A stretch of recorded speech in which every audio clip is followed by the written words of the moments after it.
Почитувани гледачи, добро вечер. 1 април е, ден на шегата, меѓутоа ке мене шега нема. Најсериозно ви посакувам добро вечер и ви го представам мојот вечерашен гост, првиот човек на фондацијата Сорос во Македонија, Владимир Милчин. Владе, добро вечер. Добро вечер, Миленко. Ти благодарам прво и основно затоа што на првиот повик по телефон веднаш се одзва, што немаше некакви чекај да размислиме, да преспиеме и така натаму. И ти благодарам за гостувањето во емисијата. Почитувани гледачи, ви должам една мала лична исповест, за да влезем у сето ова и да покажам за себе, па и за мојот гостин, дека на овој асфалт овде не сме од вчера, од завчера или од предпоследните неколку години, туку дека барем ја паметам многу, предпоставам и мојот гостин. Значи, на првата половина на 70-те години, некаде тамо до 75-6-та, во гимназијата Јосип Броз, учев гимназија, средна школа, тога се велеше ако завршиш гимназија Јосип Броз, како да се завршил пола факултет. И бев во 7-миот клас, значи прво 7, второ 7, трето 7 и четврто 7. И со мене цело време во класот беше еден мој исто така многу добар пријател, кој се викаше Бојан Милчин, инаку брат на Владимир. Бојан беше многу висок, 2,1, 2,2 беше и заради тоа имаше едно карактеристичен надимак, меѓутоа јас нема да го кажам сега, затоа што е тоа сепак меѓу нас од тој период време и тој игравме кошарка клас со клас, како една мини лига. Бојан со 2,1 беше висок центар и лесен, така како Чосич, а јас го со 187, 6-7 и малку повеќе кила од него бев тешкиот центар, крилниот центар го играше Зоран Шапурич, овој од либерал-демократите, значи така една шарена. Во еден друг клас учеше Љубомир Фрчковски, ама тој не играше кошарка, не можеше да дофрли до кошот. Така да тоа е еден дел од... Значи имам пријателски односи со братот, за нас Владе бил повозрастен, така да не сме имале комуникација. Но, комуникација имавме посредна, би рекол, на почетокот на 80-те години, на што ќе не подсети во еден, ќе го замолам во неколку реченици. Јас на почетокот на 80-тите, значи со влагање на факултет во некоја година од студирање, човек почувствува потреба дека треба да се социализира негде нешто да твори. И јас се упишав и пеев 10 години во академскиот хор Мирчацев при Универзитетот Кирил и Методи. Мои пријатели пак станаа членови на театарчето Зелена гуска и нивната прочуена представа Животинската фарма од Џорџ Орвел, па така таму беше Асма, Димче докторот, Пајо Ешев, Горан Петко, еден наш пријател кој тажно и мачно си почина, љубише, кој имаше надимак Цветко и така натаму. Тие се сите од моја генерација, значи целата таа генерација, еден значаен дел од представата беше во театарот на Владимир Милчин. Се сеќаваш ли на тие време? Како не? Тоа беше многу убав период. Јас тамо понекогаш партиципирав на начин што имав, бев во Лондон и купив едно појачало, тогаш ако купиш појачало од Лондон или грамофон си некој голем фраер, и купив појачало со 2 звучника, некако ги донесов до Македонија, плати царина, не држи, не дај, во Англија ти враќаат VAT, па нешто да било поевтино, и правев некакво озвучување за нив по некој бат. И се сеќам, имаше една представа во поранешното доле бифе на на радиотелевизија Скопје во Нерез, имаше пред 1000 години. Да. Накратко за театарчето. Тоа се викаше театарска работилница ФФ при филозофскиот факултет и ние имавме 4 представи. Првата беше најмалото театарче на светот, Зелената гуска, нели, според тие малите дрмолетки на Галчински, полскиот автор.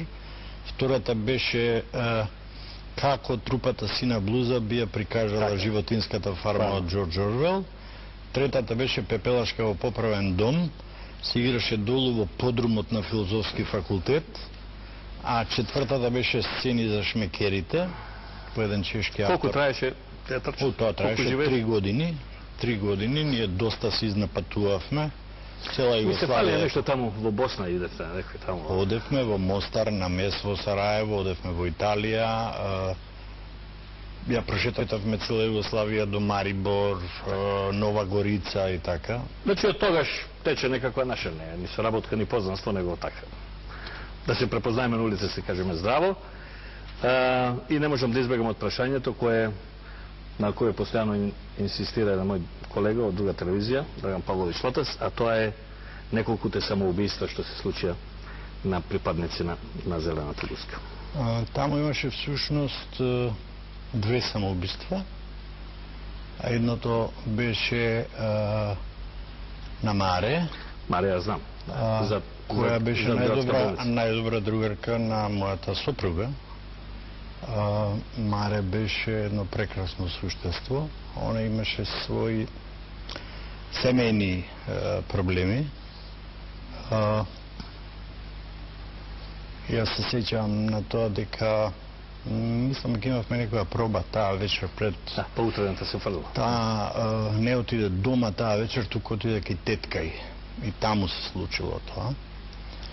А второто беше Сидо, кој тогаш кога тоа се случило веќе не беше во Зелената гуска, така да многу малку знам за тоа. Знам само дека беше од зградата на тогаш незавршената МРТВ. Да.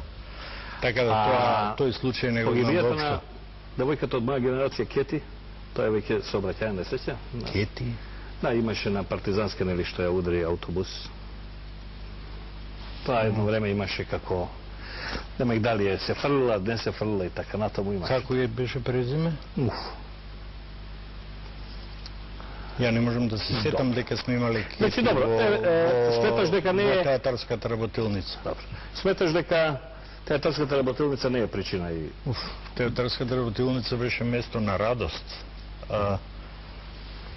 Тоа беше еден прекрасен период и мислам дека и за мене, како и за некои други што се поблизи до моја возраст, например, таму свиреше Драгиша Солдатовиќ, Лабиш, на живо на представите, Крцко. Крцко беше легендарен бас-гитарист од 1903 и други групи. Тој сега живее во Австралија, го сретнав пред некоја година во Сидни. Така што тоа беше трупака, патуваше, беше обожувана ширум Југославија, така да тука не мислам дека може да се бараат корени на некакви несреќи. Трагедија. Да, пред да влезам се на рекламен блок, а да не ги испоразучаваме луѓето, затоа што сигурно кога течеше форшпанот за оваа емисија не мислеа дека јас и Владимир Милчинич разговараме за... Као не мислеа дека веднаш ќе почне војна? Одма ќе почне се тепаве. А може ја пред да дојме до рекламите да ти кажам зошто всушност веднаш ја прифатив поканата? Да, еве повели. Баш ме интересираше како ќе изгледа разговорот мој со еден човек кој најави дека ќе формира одделение за ликвидација. Така. Или организација за ликвидација. Така не го кажав, на една друга телевизија. Да, на Алфа телевизија. И баш мислев исто така, викам сега баш да видиме како ќе изгледа нашиот разговор, бидејќи веројатно во тој некој потенцијален список, така луѓето го разбираат тоа, би требало да се најдам и јас. Добро, јас можам да ти минам низ прсти заради Бојан, па да не те ликвидира. Не знам дали Бојан сега гледа како брат му е амнестиран. Како брат му се спасил заради него. Да. Добро, не беше кажано на таа телевизија одделение, беше кажано нешто како следно е наред. Да, наследно, меѓутоа тоа ликвидација никогаш, сега ти си барем по писмата и по буквите и по книгите, ликвидација не мора да значи дека е тоа физичка. Но мнозина така го сватиле. Па добро, сега секој го сваќа онака како што го боли, нели? Но да појдеме ние со ред, па добро. Да после влеземе и со некој рекламен блок. Значи овде како да дојде никој не те нападна, никој не те ликвидираше, фина атмосфера, кафе, све вода. Супер. Натаму фин народ овде околу. Мене сега ме интересира е спротивно. Сакав да видам како изгледа човек кој од 2006 наваму смета дека и не напишал, иако пишува доста и колумни и така натаму, не напишал дека било каков потез што ја направила оваа влада или оваа гарнитура е позитивен или добар. Добро, ајде направиме прво корекција во хронологијата. Не е 2006-та, затоа што Владимир Милчин почнал јавно да го критикува премиерот Груевски од 2008. Добро. Тоа е негде околу самитот во Букурешт. 2006-та по победата на изборите на премиерот Груевски, кога го запознав како лидер на ВМРО-ДПМНЕ, бев еден од тие што веројатно има ретка чест, веднаш од како стана лидер, да имаме ручек очи во очи. Јас му напишав честитка и му напишав писмо и му напишав понуда за соработка за се што е во интерес на влегувањето на Република Македонија во Европска унија и НАТО. Тоа е 2006-та, мислам дека недела дена по изборите. Одговор никогаш не добив. И јас не почнав со никакви критики, напротив, ние имавме неколку проекти во кои ние соработувавме со министерствата на владата на Никола Груевски, например со министерката за внатрешни работи. Имавме еден проект во кој ние плаќавме една екипа правници кои ги работеа подзаконските акти за Министерството за внатрешни работи. Тоа подзаконски акти знаат да бидат големи купишта хартија. И година дена ние таа екипа ја плаќавме. Министерство за правда исто, кај Михајло Маневски. Се до 2008, до моментот додека мене не ми стана јасно дека всушност евроатлантската агенда не е вистинската цел, до тој момент јас се воздржував од било какви критики. Се уште имав надеж. По Букурешт веќе надеж немав. Значи сметаш дека тоа е брейкинг поинтот каде што ти од тој момент велиш треба да критикувам. Да. Затоа што мислев дека е многу опасно да се лаже, да се напише во предизборната програма, а потоа и во говорот, нели, кога беше инаугуриран премиерот во парламентот, да се вели дека тоа е еден од највисоките приоритети, а при тоа да не се исполнува.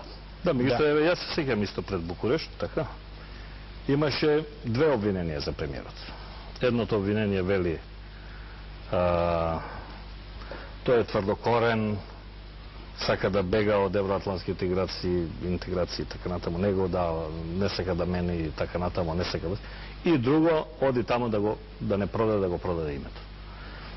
Од целата СДСМовска групација на политичари, и онија во парламентот, постојано одеа две диаметрално различни тврдења што тој ќе направи во Букурешт. И што направи тој во Букурешт што те разочара тебе? Еве што направи. Од нас скри дека во Букурешт го прифатил предлогот Republic of Macedonia брекет Скопје, односно Република Македонија во заграда Скопје, ама рекол тоа не сме да се знае. Потоа се врати и распише избори. Значи, добро, кој е вистинскиот дел? Кој е вистината околу сето ова?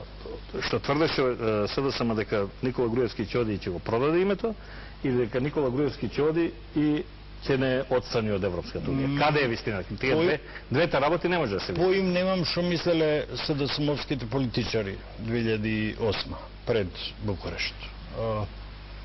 Јас мислам дека решението Република Македонија во заграда Скопје на англиски, не само на македонски, беше идеално решение.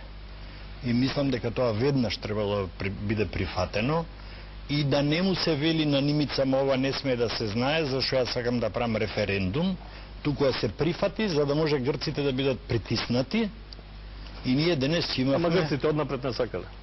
Тоа не го знаете. Некако мене ми личи дека ти се обидаш да ги амнестираш грците, а да целата вина ја префрлиш со Никола Груевски. Не сакам да ги амнестирам грците. Јавно еве се гледа дека воопшто немале намера ништо да прифатат. Ние збориме за 2008, така? Да.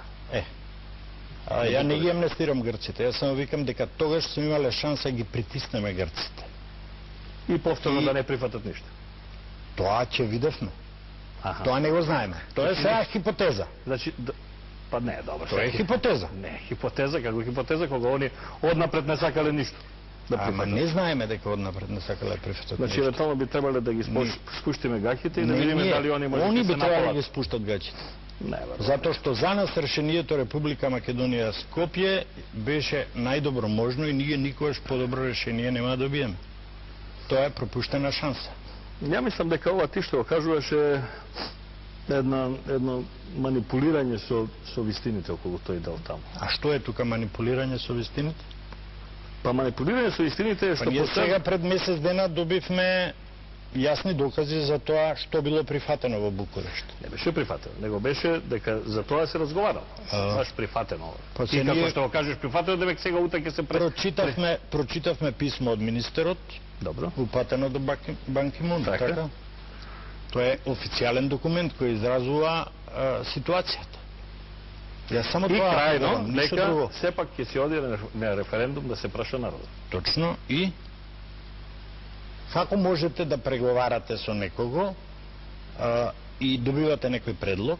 Па од почеток е исто, За дека ќе кој- разговараме, ќе видиме до каде што оди, како оди, и во одредениот момент кога ќе дојде до некакво решение што е горе-доле пристојно, ќе идеме да видиме дали и народот го Значи, мисли исто. подразбираме дека може да добиеме подобро решение од Република Македонија во заграда Скопје? Не, јас за ниедно решение во Заграда или било какво друго име се Република Македонија не сум спремен воопшто да разговарам ја лично.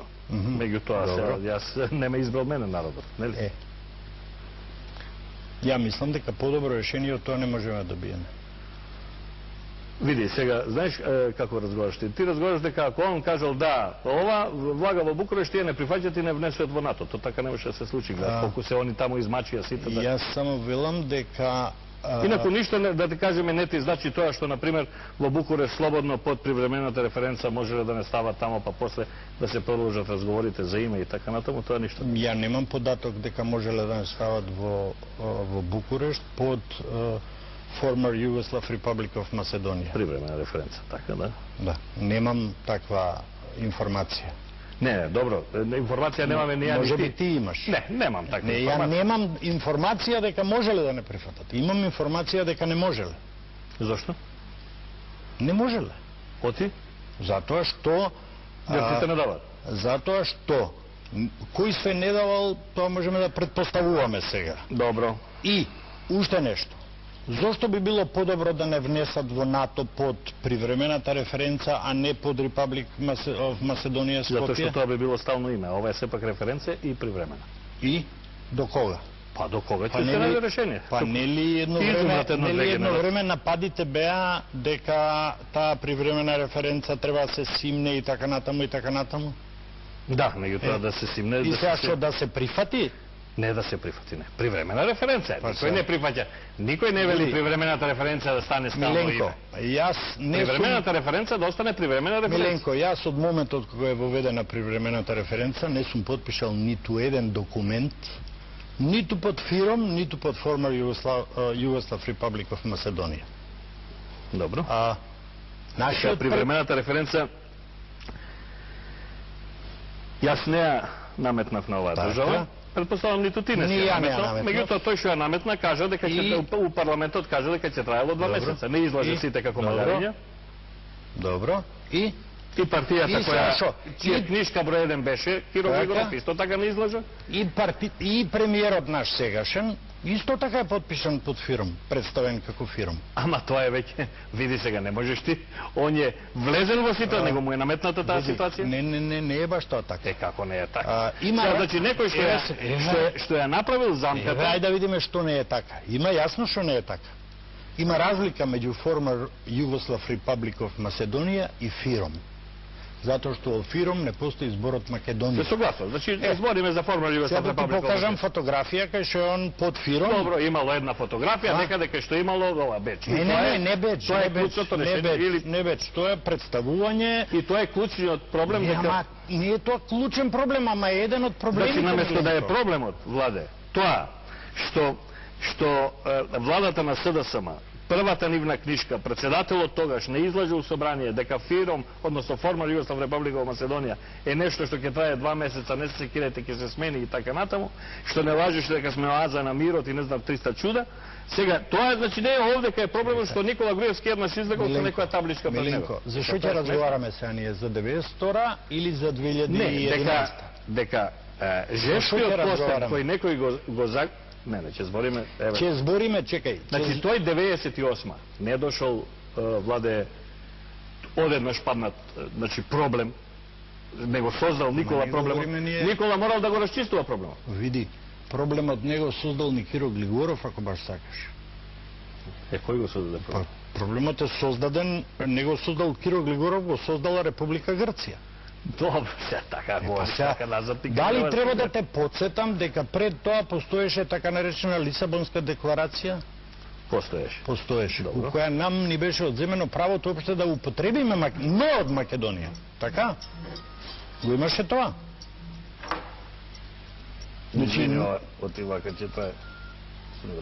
Значи немал ни Киро Глигоров ситуација во која имал отворена порта и можел да бира што сака. Македонија во моментот кога прогласи независност се соочи со еден видиш. Со еден горшлив факт. Чекај, полека, не бегај. Не бегам јас од ништо. Значи, има декларација за примање на Македонија за употреба на привремена референца форма Југославска република Македонија, која ја знаевме, и има потоа зголемување на барањата тајно, илегално, те ќе се однесува на ова, те ќе се однесува на она, те пакет од 10, не знам што, те пакет од 20 барања да важело из ова, и постојано набилдување. Значи, оној кој прв попуштил, оној кој ни ја поставил ситуацијата, ова е јасно е кој е. Кој е? Веројатно е тој што бил на власт и кој е имал владата, значи СДСМ и Бранко Црвенковски и Киро Глигоров како како председател на таа држава. Тие го ја прифатиле референцата, не сум ја прифатил јас. Не прашаа нас. Овој, барем ако ништо друго е честен, сака да не праша. Само малце запреме. Хајде. Значи, ако се движиме наназад, ќе треба да влеземе во дебела дискусија за ситуацијата во која била Македонија во тој момент. Ама ја мислам дека тоа не ни помага. Не. Ние денес треба да разговараме за тоа што евентуално денес и утре треба да направиме. Тука е прашањето. Зашто ако денес не го направиме тоа што треба да го направиме, тогаш утре ќе бидеме во уште полоша ситуација. Значи, според мене, она што е ситуација, а што ми пречи кога луѓето не го ценат, еве ти не го цениш, е тоа што Жешкиот костен, врелата чорба му е оставена во скутот на Никола Груевски да ја вади сам, сите други претходно што ја сготвиле. Атентат на еден председател, убиство на друг председател, подпишување ова, носење пари у куферчиња до Киро Глигоров дед, сите тие работи кои се случувале сега оставени на овој млад човек овдека и сега дрва камења по него. Младиот човек има најмногу власт што било кој во Македонија кога и да ја имал. Младиот човек не го турнал никој да собере толку власт. Он си ја собрал. Добро. Он поработил на тоа да ја собере. Друга дискусија сега е како ја собрал. Ајде да не завлегуваме во тоа. Никој во Македонија досега, можеби ќе дојдеме подоцна до тоа, никој досега во Македонија немал толку власт за да може проблемот да го реши. Никој никогаш немал такво мнозинство. Па имаше свој парламент Бранко Црвенковски од 90. А именно, ја не мислам дека такви работи треба да ги решава било Бранко Црвенковски, било Никола Груевски со свој парламент. Тоа е работа која сите политичари мора да седнат и да ја решат.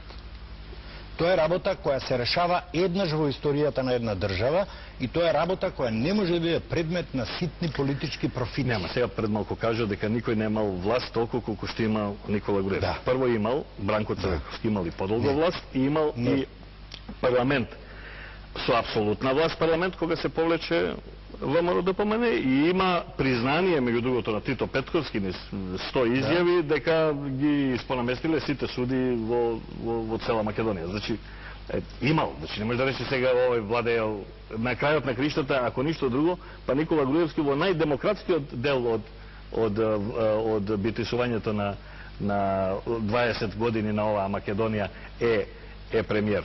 Другото не беше тоа. Тоа е твоја оцена. Добро, еве ќе тоа е твоја оцена, моја оцена е, да.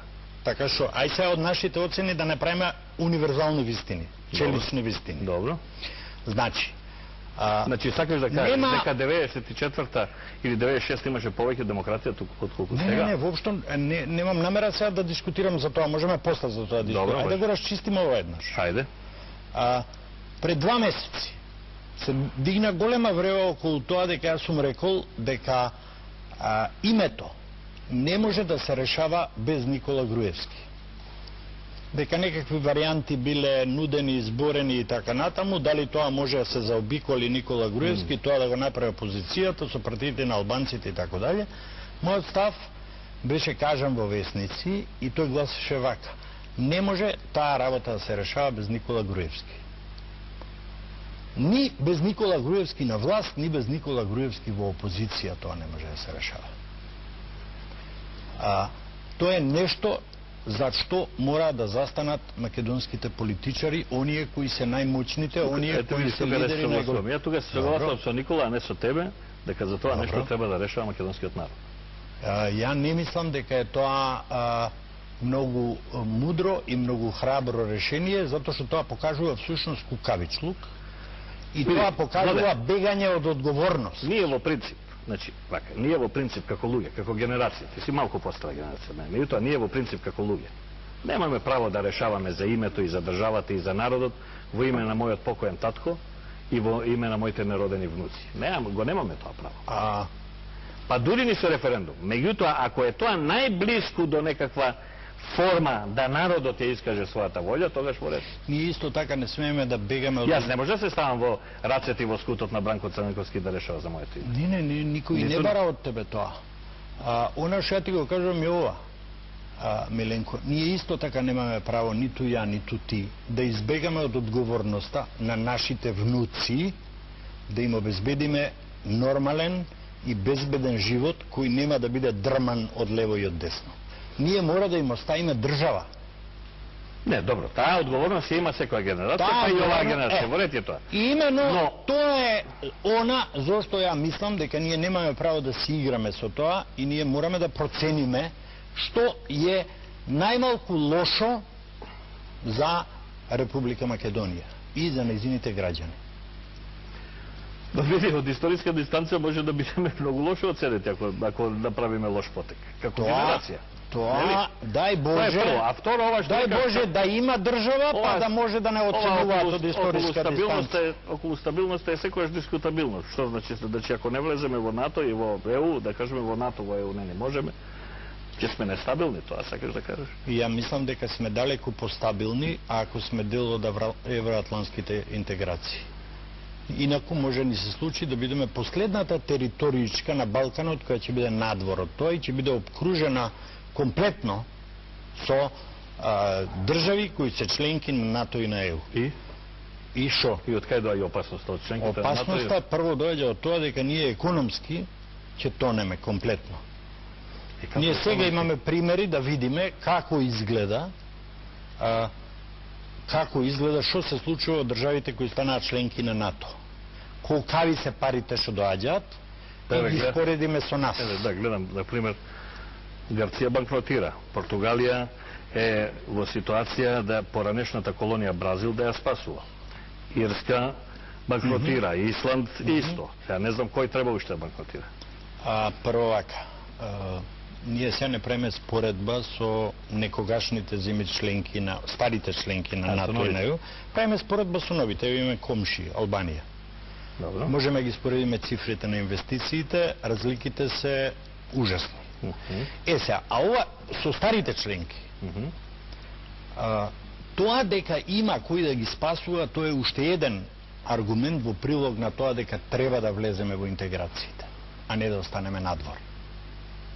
Па нас нема потреба да спасува, имаме мал дефицит, имаме, кажа Меѓународниот монетарен фонд, кој јас не ги сакам тие институции, не за Светска банка и така, меѓутоа кажа дека растот ќе ни е добар идната година. Кој кажа? Меѓународен кажа, имаме помал дефицит, 10 пати поголем дефицит од нас има Велика Британија, например, и така. Значи, ние воопшто економски лошо не стоиме. Ние стоиме лошо економски и затоа нема потреба поиќе докази од тоа човек да прошета по Македонија. Јас шетам секој ден. И јас шетам секој ден. Владе да земе заедно шетаме. Ако ти гледаш богати луѓе во Македонија, ако гледаш просперитет, не знам што подразбираш под богати. Не знам што диоптрија имаш. Не знам што подразбираш под богати. Ние имаме ситуација во која од ден на ден се поиќе се задолжуваме. Ние сите се фативме за глава со повлечените 220 милиони евра. 3 дена потоа беше долгот зголемен за 14 милиони евра кои беа купени овде дома. Предходно беа 15 милиони евра. Така ша не знам од кај ти е тој оптимизам за економска Еве откриме оптимизам. Ова влада, на пример, значи овој премиер со владите кои ги имаше, нели, на два пати, кој го сменил некои министри и така натаму, прво веднаш кога дојде врати огромен дел од долговите кои ги направиле претходните влади. Добро. Се согласиме, нели така? И за сметка на тоа после се задолжи 3 пати по толку. Па сега не знам, мислам дека Под полоши услови. Види, сите перцепции на меѓународните финансиски институции кажуваат дека Македонија е една од ретките земји во Европа која низ кризата мина многу лесно. Сите до една. Ние немаме море, немаме пристаниште, немаме бродоградилиште, немаме пловна река, немаме нафта, извори, немаме ништо. И пак ја минавме кризата како треба. Имаме население кое гладува. Тоа го немаме. И како го немаме, го гледаме, ја не знам кај гледаш ти. Ја гледам семејства кои јадат еднаш во 2 дена. Гледам семејства кои не можат да им купат чевли на децата да одат на училиште и така натаму. И така натаму, погледај малце. Ма јас сум секој ден.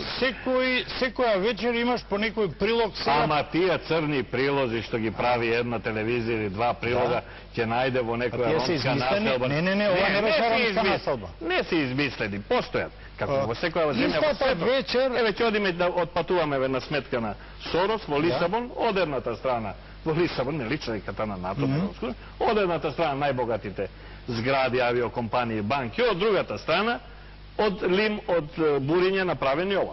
Сиромаштијата постои. Ние не може да сме... Сиромаштијата се зголемува, Миленко, тука е проблемот. Па не сум многу убеден во тоа. Па сега убеден. Ние сега спаѓаме во една од 20 најсиромашни земји на светот. Тоа ти го говорат показателите. Не, показателите кажуваат дека ние фактите. Ќе ти ги испратам утре да ги видиш. Добро, ти благодарам. Утре малку доцна водната вечера. Сега добро.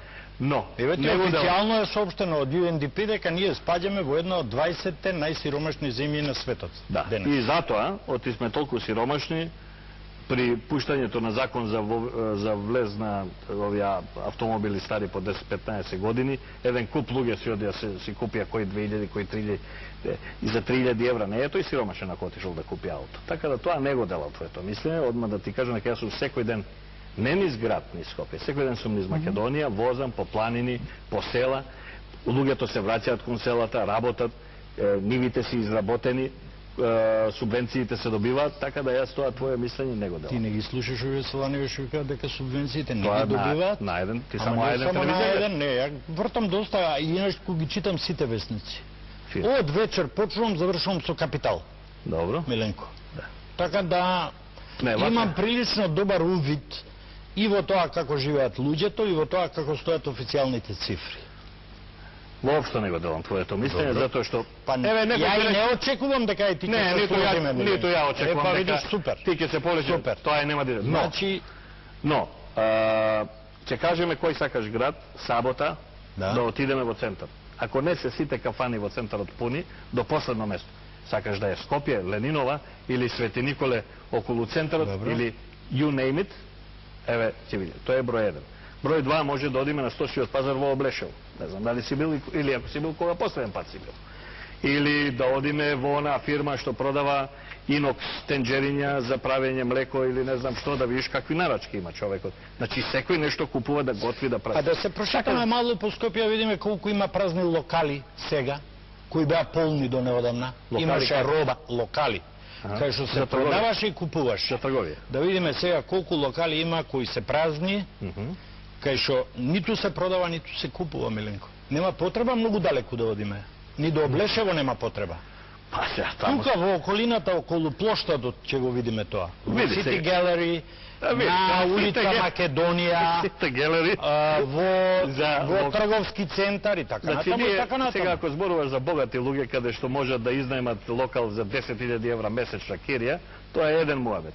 Јас зборам за нормални луѓе, кој ќе си купи свинче, прасе, ова, она, у дворот ќе си јаде, никогаш нема да гладува, бидејќи има кромит, патлижен и така. Ја гледам дека има многу луѓе што гладуваат. Нема. Има Миленко. Нема или тоа. И не се тоа само ромски населби, за жал. Или за радост, како сакаш. Не, за жал. Секако е за жал. Секоја трагедија е за жал. Меѓутоа, јас имам и неколку пријатели мои кои го кажуваат следно. Следниот кој ќе се појави, еве јас, може мене да ми се еват, ја ќе го направам. Следниот кој ќе се појави на било која телевизија, социјален случај. Државата да ми помогне, имам 6 деци, имам ова, имам, немам ова, едно друго. Следниот што ќе се, немам пари, немам, следниот нека се јави веднаш и за жена му и за него има работа. Треба, ама да работи. Јас се плашам дека има луѓе кои не ќе да работат, туку само сака да просат. Милинко. Веднаш да работи. Не може да бира работа, ама да работи може. Милинко, јас знам еден куп луѓе кои би прифатиле било каква работа. Фино. Еве сега утре кој ќе ми пратиш тој материјалот што го рече Преевска, да ми пратиш барем 2 адреси од тие луѓе, веднаш да им понудам и ќе ти известам дали прифатиле. И пази, страшно е навредливо денес во Македонија. При толку луѓе кои или имаат никаква социјална помош или немаат социјална помош, да кажеш дека се работи за луѓе кои не сакаат да работат. Ја имам така. Пази, не, ама види, толку е тоа, како да кажам, толку е тоа тежок суд, што ја би се малце дигнал кочница да кажам дека е тоа мој впечаток. Таква работа на ниво на впечаток не се кажува. Сопругот и сопругата на 5, 6, 7 члено семејство сакаат да работат, во тој случај е супер. Дали сакаат, тоа е прашањето. Абе ние видовме ситуација во која 15 годишно дете оди да аргатува затоа што нема што друго да се работи. Ме разбираш? 15 годишно дете. Добро. Малолетни не смеат да работат. Сега тука го завршуваме. Тука е завршуваме. Во Америка може од 16 години натаму нешто работиш, поред. За малолетни деца ние не сме далечна Азија за да работат, да шијат патики и така натаму. Тука се согласуваме. Но, пак ти кажувам, провери следниот пат тие што се жалат дали сакаат да работат.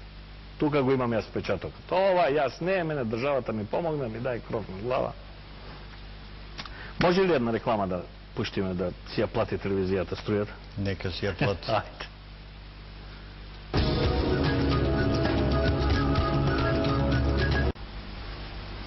Кон стварноста и медиуми кои се би рекол повеќе идеологизирани и ставени во служба на една политика која во моментов доминира во Македонија. Значи, да раскажам сега, значи политика на ВМРО да помене и кои медиуми? Мислиш на, да речеме, на Канал 5 и на Сито? Не, бидејќи цело време сме под притисок дека имало режимски, провладини медиуми... Под чиј притисок сте, Милинко? Новине, не, јас не сум под никој. Не, добро, ајде, под чиј притисок се? Кој ги притиска? Не, никој не притиска, има пишување у новини и тврдење. Ваму има таму, така? Има и во електронски, има во печатани медиуми. И едните тврдат, да, вие сте, не знам, го штитите криминалот на Велија, другите вика, вие го штитите криминалот на Стојменов и на Джинго и така натаму, така? Или не смеш да ги изговориш? Не, смеам, зашто да не? Зашто само на Велија името го кажуваме? Зошто само на Велија? Затоа што е тој у притвор, овие не се у притвор. Па, именно тука и е проблемот. Затоа да сите да Што имаме дупли стандарди. Па ја не сум сигурен баш дека имаме до таа мерка дупли стандарди. Очигледно. Добро, ама така ако одиш никаде нема да стигнеш. Но зборот ми е дека цело време има обвинување дека постои така наречени провладини новинари, нели, дури мене ме нарекоа на еден телевизија дека... Не, тебе те викаат мегафон, ако сакаш да знаеш. Добро, зошто сум ја? Да, зошто сум јас мегафон? Што мислиш? Ја не знам, ја не сум те нарекол се уште мегафон, што не знаеш дека нема те наречам. Така е, и зошто би бил ја мегафон? Па еве, например, една од работите е точно тоа што ти негираш дека си го кажал така. Кое? Тоа за ликвидациите. Тоа што ја знам како си го кажал, го има на видео. Го имам и јас сум го видел на видео. Добро. И што е тоа мегафон? Еве ќе ти кажам што е. Тоа може да е Тоа е мегафон, знаеш зошто? Не. Затоа што ти таму се закануваш дека ќе ликвидираш луѓе кои тргуваат со името. Така е. Кај ти е Никола Груевски на тој список? Сметам дека не тргуваш. Треба го ставиш, тргува. Ама нема. Мо направи кариера, бре, човече. Ама не можеш ти мене да ми кажеш како ќе ставам на мојот список. Па не, па се, ако ти е критериумот кој преговарал за името и прифаќал промени на името за меѓународна употреба, онда треба Груевски сега ти биде број 1. Не. Мислам дека дур не го ставиш, ја ќе сметам дека си ти мегафон него. Извини. Не, види се. Јас не може да сум мегафон, затоа што јас од ниедна власт ништо не сум добил, број 1. Број 2, Никаде не сум бил политички активен, за разлика, да кажеме, што знам, од тебе или од било Па кој тоа друг. дека си политички активен уопште не значи дека си мегафон. Како не значи? Не значи. Па треба нешто за да Зашто си ти можеш мегафон. да бидеш- А ја значи ти сум можеш да мегафон, бидеш- значи сум мегафон бесплатно. Не, тоа не ти знаеш, ја не знам што А, сум добил заради ти. хоби. Не сум добил ни ја Миленко. Ја живеам во станот што го изградил дедо ми. Така. Брат ми живее во Не викам дека си ти добил, Ништо не но сум добил. ти си бил дел од врхушка на една партија. Јас сум бил член на председателство, еден од основачите на СДСМ. Петка. Така. Значи, јас не сум бил никаков основач, никаде. И- Слободен стрелец. И тоа не сум... Значи, јас не сум навијач. Миленко, тоа не значи дека не си навијач, тоа не значи дека не можеш да бидеш и платеник. Ама не е така. Извини, молим те. Јас имам професија моја, од Која? која сум потекнал, тоа е спортски новинар. Е, па ти не си у својата професија Каде сега. што ме која ме Ти си у некоја друга професија Ти сега. спортски новинар бил на почетокот од кариерата и Санадер, например. Ако Добро. да кажам. Ама тоа не значи дека Санадер после станал новинар. Не, за друго ми е зборот. Сакаш Значи да мене кажеш дека таа од спортски станал политичар? Не. Таа професија, значи мојот учител у таа професија Никола Солдатов, ме научил едно, дека кога си пред екран, кога пренесуваш, а тоа јас го правам и сега, нема навивање, Добро. нема страна фаќање. А, Можеш да фати само страна ако во тоа време игра клуб од таа држава против странска држава или репрезентација од таа држава против странска. Значи јас тоа го имам научено. За разлика од мене, сите други мегафони кои треба да се наречат мегафони биле. Сашо Орленовски бил назначен за директор на телевизија, немал образование.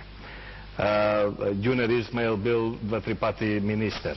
Не знам, сите одред се испонаредиле и сега се кажуваат ова сме, она сме, едно сме и другите ги обвинуваат. Ама они не се новинари сега што тие. Како не е новинар Сашо Орленовски? Каде е Џунер новинар? Како не е Сашо Орленовски новинар? Каде е Сашо Ордановски новинар? Па веројатно во Алсат или не е. Ја мислам грешиш. Е па добро, ама знаеш што, сега тука исто така во тој случај Мислам дека имаш малце бајати информации. Не е точно. Ствари.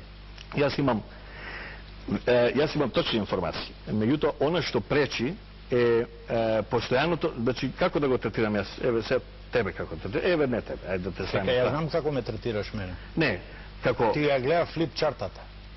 која? Некоја емисија Да. таму кај што ме лепеше. Да, тука беше. Па се чудеше. Ушто си, да. Да? И за Сега другите се види, чуд- да ти кажам нешто. Ајде.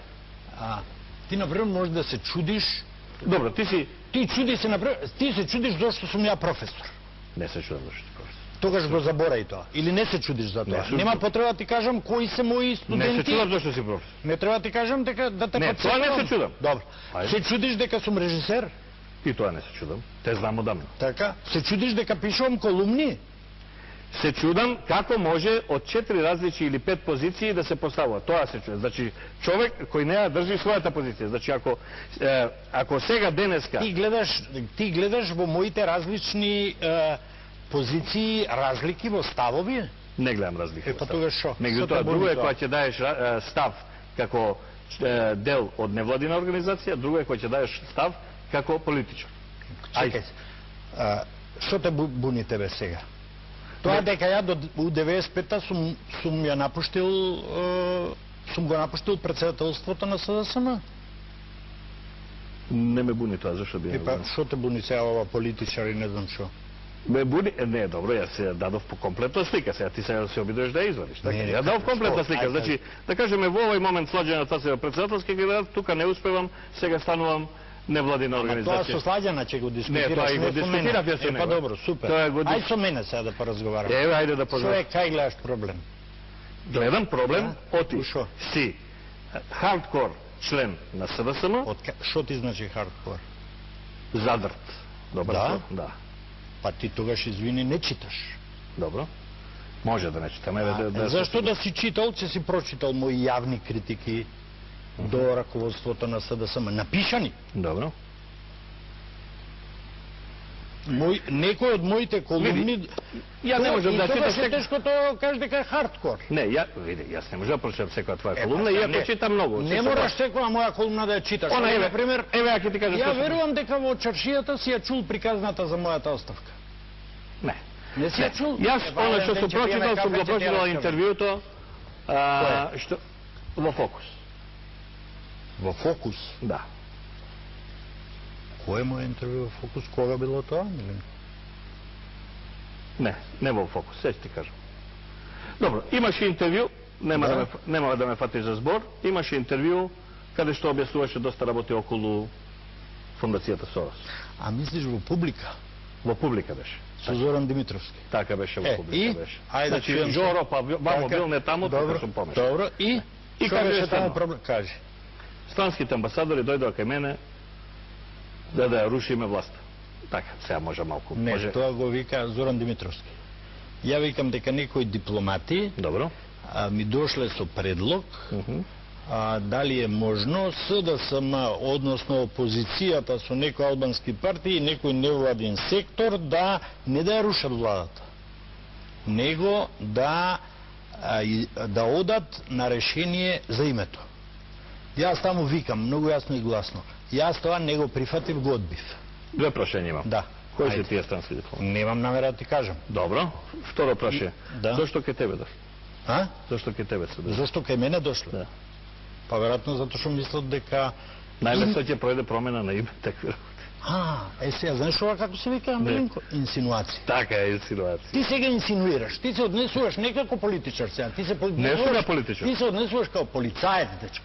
Не сум тоа е полицаец. Јас сум далеко. Ова е политичка инсинуација. Не. Затоа што ти сега мене ми кажуваш, што мислиш ти дека не е точно. Тоа што јас сум го одговорил, всушност покажува дека ти не си прав. Затоа што сум рекол не. Добро, пак се почава прашање. Не, тоа треба го почитуваш, драги мои. Проблемот ваш.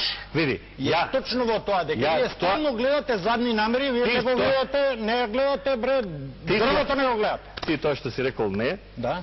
Тоа ти го кажуваш.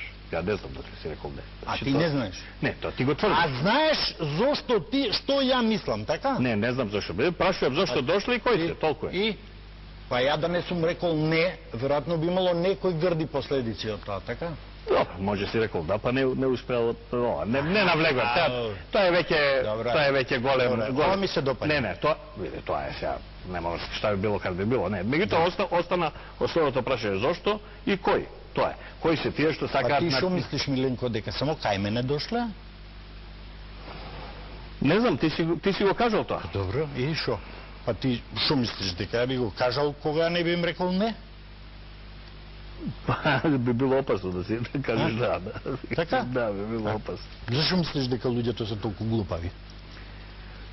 Бидејќи 55 минути збориме, а убаво би било ова емисија да трае 2-3 сата, морам да те прашам. Ајде. Бидејќи прашај. Има 1000 теми кои не остана и кои ќе останат неразјаснети. Како гледаш на ова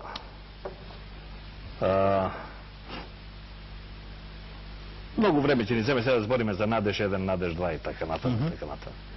Меѓутоа, една од точките во оваа Надеж 2 при крај, малку луѓето ја гледаат, меѓутоа мене ми боде очи, а ево врска со ова што го разговаравме за новинарството, а тоа е дека агенцијата која се нуди да ги врши работите за претседателскиот кандидат, во својот CV, меѓу другото пишува, поседуваме лоби група која контролира новинари во повеќе медиуми од тој политички, економски, културни и така натаму редакции. Како гледаш на тоа? На што не сум го читал. Прво, која агенција го прашање? Таа е Пристоп, таа агенција на небитно значи. Ниту знам кои се, ниту ми значат нешто, морам да признам. Постојано исто, нели, Бранко Црвниковски изовил пари, не знам, добро, ако... Не, види, во држава имало еден куп агенции кои се спомнувале, едино можам да кажам дека во принцип такви агенции, без оглед кои се и за кого работат, не спаѓаат во што мене ми е симпатично. Добро, имам 2-3... Прво затоа што мислам дека во принцип такви агенции се скапи. Јас имам неколку прашања, не сум Билјана Секулов, се прашам со да и не. Не сум вас... Ајде бе, зашо и да и не? Што мисли за криминалот на Велија Рамковски? Постои, не постои? Веројатно има некаков криминал. Веројатно има некаква злоупотреба. Меѓутоа мислам дека ми текнува на како им вика Исус на оние таму што сакале да каменуваат Марија Магдалена дека е проститутка, курва или како? Тој што мисли дека е чист нека го дигне каменот. Да, и никаде. Мислам дека овие што го напаѓаат се последните што имаат право да го напаѓаат. Ја преби имал право да го нападнам. Ама човекот е во притвор. Баш кога гледам дека е болен и немам намера да го правам тоа. Имало многу луѓе кои биле во Затоа, притвор. ако не се лажам, овој премиерот што ми го кажуваш, со него имаше многу гешефти, што би рекли германците. Тоа го тврди Велија Рамковски. А сега Не го тврди Велија Рамковски. Ако седнеме ги листаме новините и се вратиме назад на емисиите, ќе видиме дека има многу докази за тоа дека. Тоа го тврди Велија, дали е тоа така, тоа треба да има документ, нели? Такви работи не се подпишуваат на хартија као пактови. Не се официјални политики. Ја верувам дека нема документи со Канал 5 и со Сител и со Вечер. Види, ја не може да сум адвокат на тие, меѓутоа не знам дали да не бидеме адвокати. Не знам дали има. Значи, ја нешто Добро, дали некој ден читав во весници нешто околу тоа, некои печатници, машини од словенци, од земени од КБ Андреевски читав. Добро, и после тој објасни дека е сосема друга приказката. Добро, да, машините се земени, така? Да, бидејќи нема да ги плати, бидејќи Велија не му дал пари. Сега, па Велија ќе каже дека он немал пари да му плати нему затоа што нему Груевски не му платил. И така. Добро, тоа е кратко речено. Тоа не го кажа. Целата приказна се состои во ова, Миленко. Добро, да се вратиме на ова. Не може да има дупли стандарди. Не може се согласуваме. Ако тука се согласуваме, барем во една работа да се согласиме и во тоа се согласуваме апсолутно дека не може да има. Значи Миленко и Владимир се согласуваат во една работа. Не може да има дупли стандарди. Апсолутно. Значи, бидејќи нема дупли стандарди, Велија Рамковски, каде што е во притвор, не може да бара други услови во однос на сите претходно што биле во притвор како него. Чекај, шо. Значи, дека било зверско однесувањето кон него, значи дека немал можност за комуникација, значи дека било шетање. Стандардите на притворот не ги утврдува ни Велија, ни Грујо. Стандардите во притворот се утврдуваат според некои меѓународни конвенции. Добро. И ако стандардите за Велија се лоши, тоа не значи дека он нема право затоа што некој претходно бил во лоши стандарди, а ние не сме знаеле дека е во лоши стандарди. Зборот ми е дека критериумите се исти, значи не. Така. Зборот ми е дека не се измислени тие критериуми за Велија. Јас се надевам, не, тоа допрва ќе видиме. Дали не се измислени посебно лоши. Потом. Ќе дојде време за тоа. Сакам да кажам ова. Дека се надевам дека другите што ќе одат по него во притвор нема да мораат да бидат изложени на тој вид ниски стандарди на кои изложени Велија. Тие ниски стандарди. Значи, ако некој заслужува лекар, не може лекарот да биде на боледување, а да не се донесе друг лекар. Тоа се игри кои се познати и дегутантни. Тоа е дегутантна игра. Тоа се малку повеќе спинови од што треба, дека се сите болни, сите оден се болни внатре. Па сега ние имавме ситуација дека таа жената за која вика дека не е болна, не е во тешка бременост, изгуби плод, така? И тоа ли е спин? Спин е моментот кога тие влегуваат. Тоа ли е спин, Миленко, те прашам? Се ти кажам што е спин. Што е? Спин е ако жената останала во блажено состојба ден пред да влезе во притвор, а во истиот момент адвокатите знаат дека е бремена. Ето е спин. Тоа е спин. Тоа е спин. Да, тоа се случи. Како може да знае? Таа сама не знае дека е бремена. Чекај, побарала она лекарски тако? Побарала. Утврдила они дека е она во бремена состојба? Да. Што е сега спин тука? Што е тука спин, кажи ми? Спин е што однапред знае дека е трудна, а она самата не знае. Па кај не знам адвокатите кажа. На самото влегување. Кажа, лекарите потврдија. Адвокатите кажа две дека се лекарите потврдија дека било утврдено клинички дека она е во бремена состојба. Добро. И ја вратиле пак таму кај што била. И ти сега да кажеш дека од притворот е побацено детето? Јас сега ти кажам дека дискусијата дали е од притворот или не е потполно ирелевантна кој ќе се види во какви услови се тие во притворот. Види, во такви услови луѓето во притворот седат во последните 20 години. И не видов никаква реакција претходно. Тоа не е точно дека не си видов. Не е точно дека не си видов.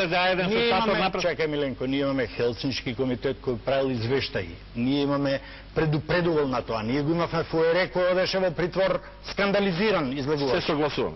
Она што го дискутирам од почеток, дали е нешто различно во однос на другите кои исто така имале лоши услови во оваа влада предходна, дали е нешто специјално лошо за Велија? Што значи тоа? Што сакаш да ми кажеш тоа? Дали кога бил... Дека затоа што во Турско, во Беаскуле ги затворале со пранги и Велија треба да затворен во пранги во 21 век? Не, зборам во последните 7-8... Запрете. Не, зборам во... Запрете. Не. Тоа ти нема да слушаш, зборам за во последните 7-8 години, 10 години. И до завчера да било. Ако веќе знаеме дека денес е вака, нормална работа е ти, Миленко, да бидеш прв и да кажеш, слушајте, човекот ќе оди на судење, ќе му досудат што треба му досудат, али не може да му биде одземена неопходната нега. Без оглед дали е Велија или Црни Велија. Ама се согласувам. Ама тоа да те чујам. Се согласувам. Ама ти се согласувам. Па ја тоа го кажав. Ја го изнудувам од тебе. Не, тоа точно ја тоа го кажав овде во емисија. Ја ти го извлекувам. Не е така. Значи јас тоа овде... Па што си ме запнал сега, извини. Не, јас се те запнал тебе. Само што сакаш од мене? Не сакам ништо. Да ти кажам дека Велија затоа што некој бил во такви услови порано и Велија треба биде во такви. Не, сакам да ти кажам дека има и други луѓе кои биле во истите такви услови, а меѓутоа за тоа А1 не вадел шатор пред влада. И за други луѓе се бунело. Не ме интересира мене дали е А1 мене бе бришал од екран, шо ти е? Јас сум бил 3 години избришен од екранот на А1. Ама тоа не значи дека сега треба да се ситам на А1. Не викам да се ситиш. Па шо? Зборевме и го почнавме. Велија лично ме изфрли. Моабетот го почнавме од двојните стандарди. Да. Значи двоен стандард е ако се буниш за својот газда дека е ова, а не се буниш за сите други нормални граѓани на Македонија. Јас разговарам за мојот и твојот двоен стандард. Не за нивниот. За твојот и мојот зборам. Јас се обидувам, искрено ти кажам, да немам двоен стандард. Ти се мислам дека немам. Имаш, извини. Добро. Ова сега покажа дека имаш. Не сум многу убеден со тоа што кажеш. Имам уште едно прашање па да завршиме емисијата. Кажи ми, упорно народот му изгласува доверба на Никола Груевски. И шо? Па значи има верба во него. Добро те. Ќе видиме, еве имаме избори, а Ирлија избори на 5 јуни. Еве, значи до тога ќе има уште 60 дена. Да. Што претпоставуваш ти? Јас ќе ти кажам нешто. Ја ништо не претпоставувам. Ја не се занимавам со претпоставки на избори, не представувам политичка партија. Добро, не се занимавам со тие калкулации. Но, ако народот му даде доверба на Владе Милчин или на Миленко Недолковски, треба ли другите го почитуваат, ако поголемиот дел од луѓето го дадат довербата? Види, тоа е исто прашање како знаеш како да ме прашаш. Ако мнозинството Срби му дава доверба на Милошевиќ, дали некој смее да каже нешто против Милошевиќ? Не, тоа дека смее да каже, смее. Дали треба да укажува на тоа дека Милошевиќ прави погрешни работи? Друго ми беше мојабет, може не сум се. Значи, народот му дава безрезервна, голема поддршка во последните неколку циклуси изборни на Никола Груевски. Да ја води државата. Во нивно име. Нели? Да. И? Зошто не ја дава на другиот? На овој опозиционер. Сега тоа ти е прашањето? Да. Зошто иде вамо, а не оди тамо? Па чак. На кој мислиш кој велиш опозициониот? Па мислам има една опозиција. Мислиш на Бранко Црвенковски лично? Па сега ќе видиме. На Бранко досега не бил во ситуација народот да му дава поддршка во овие неколку циклуси. Добро, ама Бранко Црвенковски имаше можност Бранко Црвенковски не му бил контракандидат на Груевски. Колку што мене ме служи меморијата. Така е. Имаше можност да биде. Да не спинуваме сега. Не, имаше можност да биде. Ќе видиме. Имаше можност да биде контракандидат како председателски кандидат, имаше можност да биде, па избега од избори, така да тоа... Ќе видиме на 5 јуни. Ова ќе видиме на 5 јуни, мене Владе ми личи дека мислиш дека ќе дојде до политички пресврт. Ти што сакаш, да ми ги прочиташ мислите? Не. Така, да те... Види, јас се надевам дека ќе дојде до политички пресврт. Посакуваш или се надеваш? Јас посакувам и се надевам. Добро. Ако не дојде? Ќе бидеш разочаран? Ќе бидам. Нормално. Од кого? Ќе бидам разочаран од тоа дека поголемиот дел од народот не мисли како тебе. Дека демагогијата на Груевски, подкупот и стравот ушеднаш успеале да го натераат народот да направи нешто на сопствена штета. Тоа ќе биде мојот заклучок. А нема да бидеш разочаран од тоа што поголемиот дел од народот не го дели твоето мислење и не мисли како тебе? Види, не гледам зашто би бил разочаран што народот не мисли како мене. Ја не сум некој за кој мисли дека народот треба да мисли како него. Тоа што го мислам го кажувам. Тоа не е тајна. Според тоа народот тоа го чита, го гледа и Значи ќе бидеш прашање е што мисли за тоа. разочаран од изборот на народот. Не, ја ќе бидам разочаран, велам, од тоа дека народот уште еднаш потклекал на подкупот, на демагогијата, на пропагандата и на страдот, Миленко. Дека народот е толку глупав, мислиш? Не, не е народот толку глупав. Народот Не е е сиромашен и подложен на уцени и на закани. Таков мислиш дека е македонскиот народ? Мислам дека народот е во таква уплашен, Мислам дека подведнат. народот е доведен во таква ситуација, Миленко. Јас немам таков печат. Ја мислам дека македонскиот народ е храбар, горд, исправен и спремен да се спротистави. Пак нешто во што ние можеме да се сложиме на ниво на литература. А меѓутоа македонскиот народ секој ден, македонскиот граѓанин секој ден се соочува со она со што се соочува и ја потполно го разбирам.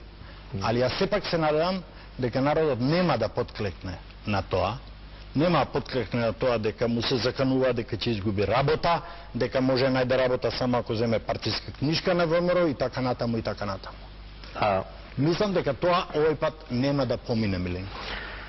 А тоа што да кажеме, што знам, земјоделците добиваат 110 милиона годишно, тоа што се покачени платите на сите овие, да кажеме, и глумците. Земјоделците викаат дека не гледаат ништо од тие 110 милиона. Глумците викаат дека за покачените плати може да купат помалку и така натаму, Миленко. И тоа не е лошо да го чуеш. Значи, диоптријата е секогаш различна. Да видиш? Дали може да се чуеме во недела навечер на 5 јуни? Може, зашто не? И баш ќе поразговараме за изборните резултати. Супер. Можда ни е некоја сабота, некој петок после 5 јуни ќе треба па да седнеме ода? О, да, сигурно. И тоа би Зашо ми не? било, и тоа би ми било Тоа би големо било задоволство. Владе Милчин беше гостин во денешна емисија, почитувани гледачи. Не се согласивме во ништо, сем во тоа дека не икеме да има двојни стандарди, така, нели, може да заклучиме. Добар почеток. Добар старт. Ти благодарам што дое во емисијата. Хвала на поканата. Те поканувам уште друг пат да доеш, неколку пати.